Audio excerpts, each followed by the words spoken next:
नमस्कार दोस्तों, आप लोगों की बेहद मांग पर लेकर हाजिर हैं विक्रम और बेताल की कहानी। तो चलिए ज़्यादा देर न करते हुए कहानी की तरफ बढ़ते हैं। बहुत पुरानी बात है, धारा नगरी में गंधर्वसेन नाम का एक राजा राज करते थे। उसकी 4 रानियाँ थीं।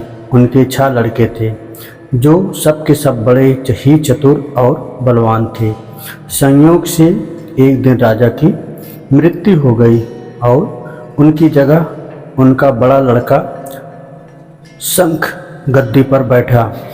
उसने कुछ देर राज किया, लेकिन छोटे भाई विक्रम ने उसे मार डाला और स्वयं राजा बन बैठा। उसका राज दिनों दिन बढ़ता गया और वह सारे जम्मू द्वीप का राजा बन बैठा। एक दिन उसके मन में आया कि उसे घूमकर सैर करनी चाहिए और जिन देशों के नाम उसने सुने हैं उन्हें देखना चाहिए। सो वह गद्दी अपने छोटे भाई भृतहरि को सौंपकर योगी बनकर राज्य से निकल पड़ा। उस नगर में एक ब्राह्मण तपस्या करता था। एक दिन देवता ने प्रसन्न होकर उसे एक फल दिया और कहा कि इसे जो भी खाएगा वह अमर हो जाएगा। ब्राह्मण ने वह फल लाकर अपनी पत्नी को दिया और देवता की भी बात बता दी। ब्राह्मणी बोली, हम अमर होकर क्या करेंगे, हमेशा भीख मांगते रहेंगे, इससे तो मरना ही अच्छा है। तुम इस फल को ले जाकर राजा को दे आओ और बदले में कुछ धन ले आओ। यह सुनकर ब्राह्मण फल लेकर राजा भृतहरि के पास गया और सारा हाल कह सुनाया। भृतहरि ने फल ले लिया और ब्राह्मण को 1 लाख रुपए देकर विदा कर दिया। भृतहरि अपनी एक रानी को बहुत चाहता था। उसने महल में जाकर वह फल उसी को दे दिया। रानी की मित्रता शहर के एक कोतवाल से थी। उसने वह फल कोतवाल को दे दिया। कोतवाल भी एक वैश्या के पास जाया करता था। वह फल उस वैश्या को ले जाकर दे दिया। वैश्या ने सोचा कि यह फल तो राजा को खाना चाहिए। वह उसे लेकर राजा भृतहरि के पास गई और उसे दे दिया। भृतहरि ने उसे बहुत सा धन दिया, लेकिन जब उसने फल को अच्छी तरह से देखा तो पहचान गया और उसे बड़ी चोट लगी, पर उसने किसी से कुछ नहीं कहा। उसने महल में जाकर रानी से पूछा कि तुमने उस फल का क्या किया। रानी ने कहा, मैंने उस फल को खा लिया। राजा ने वह फल निकाल कर दिखा दिया। रानी घबरा गई और उसने सारी बात सच सच कह दी। भृतहरि ने पता लगाया तो उसे पूरी बात ठीक ठीक मालूम हो गई। वह बहुत दुखी हुआ।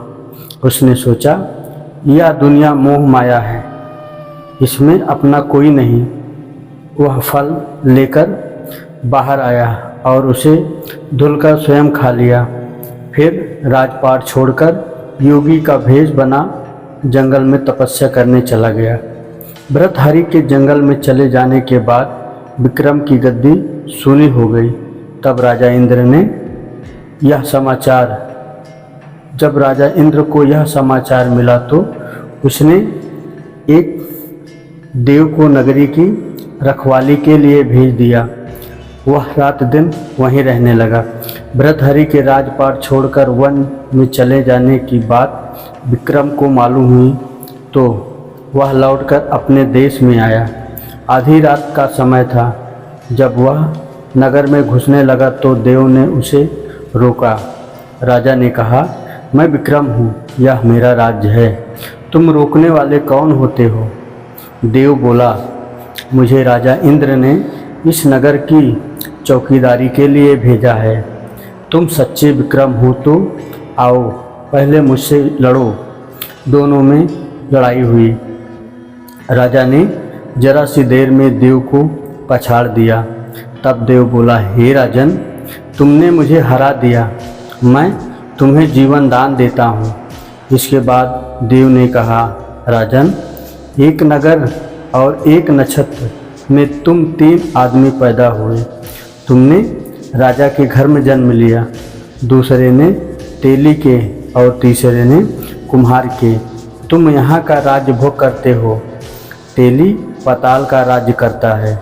कुम्हार ने योग साध कर तेली को मारकर शमशान में 50 बना सिरस के पेड़ से लटका दिया है।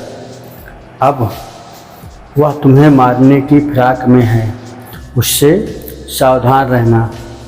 इतना कहकर देव चला गया और राजा महल में आ गया। राजा को वापस आया देख सबको बड़ी खुशी हुई। नगर में आनंद मनाया गया। राजा फिर राज करने लगा। एक दिन की बात है, शांतिशील नाम का एक योगी राजा के दरबार में आया और उसे एक फल देकर चला गया। राजा को आशंका हुई कि देव ने जिस आदमी को बताया था कहीं यह वही तो नहीं है। यह सोच उसने फल नहीं खाया, भंडारी को दे दिया। योगी आता और राजा को एक फल दे जाता। संयोग से एक दिन राजा अपना अस्तबल देखने गया। योगी वहीं पहुंचा और फल राजा के हाथ में दे दिया। राजा ने उसे उछाला तो वह हाथ से छूटकर धरती पर गिर पड़ा। उसी समय एक बंदर ने झपटकर उसे उठा लिया और तोड़ डाला। उसमें से एक लाल निकला जिसकी चमक से सबकी आंखें चौंधिया गई। राजा को बड़ा अचरज हुआ। उसने योगी से पूछा, यह लाल आप मुझे रोज क्यों दे जाते हो? योगी ने जवाब दिया, महाराज, राजा, गुरु, ज्योतिषी, वैद्य और बेटी, इनके घर कभी खाली हाथ नहीं जाना चाहिए। राजा ने भंडारी को बुलाकर पीछे के सब फल मंगवाए। तुड़वाने पर सब में से एक एक लाल निकला। इतने लाल देखकर राजा को बड़ा हर्ष हुआ। उसने जौहरी को बुलाकर उसका मूल्य पूछा। जौहरी बोला, महाराज, ये लाल इतने कीमती हैं कि इनका मोल करोड़ों रुपए में भी नहीं आंका जा सकता। एक एक लाल एक एक राज्य के बराबर है। यह सुनकर योगी राजा का हाथ पकड़कर गद्दी पर ले गया। बोला, योगीराज, आप सुनी हुई बुरी बातों दूसरों के सामने नहीं कही जाती। राजा उसे अकेले में ले गया। वहाँ जाकर योगी ने कहा, महाराज, बात यह है कि मैं गोदावरी नदी के किनारे मसान में एक मंत्र सिद्ध कर रहा हूँ। उसके सिद्ध हो जाने पर मेरा मनोरथ पूरा हो जाएगा। तुम एक रात मेरे पास रहोगे तो मंत्र सिद्ध हो जाएगा। एक दिन रात को हथियार बांधकर तुम अकेले मेरे पास आ जाना। राजा ने कहा, ठीक है, अच्छी बात है। इसके उपरांत योगी दिन और समय बताकर अपने मठ चला गया।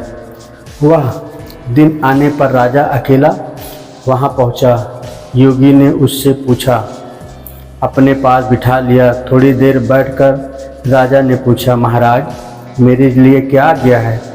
योगी ने कहा, राजन, यहाँ से दक्षिण दिशा में 2 कोस की दूरी पर मसान में एक सिरस के पेड़ पर एक मुर्दा लटका है। उसे मेरे पास ले आओ, तब तक मैं यहाँ पूजा करता हूँ। यह सुनकर राजा वहाँ से चला गया। बड़ी भयंकर रात थी। चारों ओर घोर अंधेरा फैला हुआ था। पानी बरस रहा था। भूत प्रेत शोर मचा रहे थे। सांप आकर पैरों में लिपटते थे। लेकिन राजा हिम्मत से आगे बढ़ता गया। जब वह मसान में पहुंचा तो देखता क्या है कि शेर दहाड़ रहे हैं, हाथी चिघाड़ रहे हैं और भूत प्रेत आदमियों को मार रहे हैं। राजा बेधड़क चलता गया और सिरस के पेड़ के पास पहुंच गया। पेड़ जड़ से फुनगी तक आग में दहक रहा था। राजा ने सोचा, हो न हो यह वही योगी है जिसकी बात देव ने बताई थी। पेड़ पर रस्सी से बंधा मुर्दा लटक रहा था। राजा पेड़ पर चढ़ गया और तलवार से रस्सी काट दी। मुर्दा नीचे गिर पड़ा और दहाड़ मार मार कर रोने लगा। राजा ने नीचे आकर पूछा, तू कौन है? राजा का इतना कहना ही था कि मुर्दा खिलखिलाकर हंस पड़ा। राजा को बड़ा अचरज हुआ। तभी वह मुर्दा फिर पेड़ से पर जा लटका। राजा फिर चढ़कर ऊपर गया और रस्सी काटकर मुर्दे को बगल में दबा लिया। नीचे आया, बोला, बता तू कौन है? मुर्दा चुप रहा। तब राजा ने उसे एक चादर से बांधकर और योगी के पास ले चला। रास्ते में वह मुर्दा बोला, मैं बेताल हूँ, तू कौन है और मुझे कहाँ ले जा रहा है? राजा ने कहा, मेरा नाम विक्रम है, मैं धारा नगरी का राजा हूँ, मैं तुझे योगी के पास ले जा रहा हूँ। बेताल बोला, मैं एक शर्त पर चलूँगा, अगर तू रास्ते में बोलेगा तो मैं लौट कर पेड़ पर जा लटकूँगा। राजा ने उसकी बात मान ली।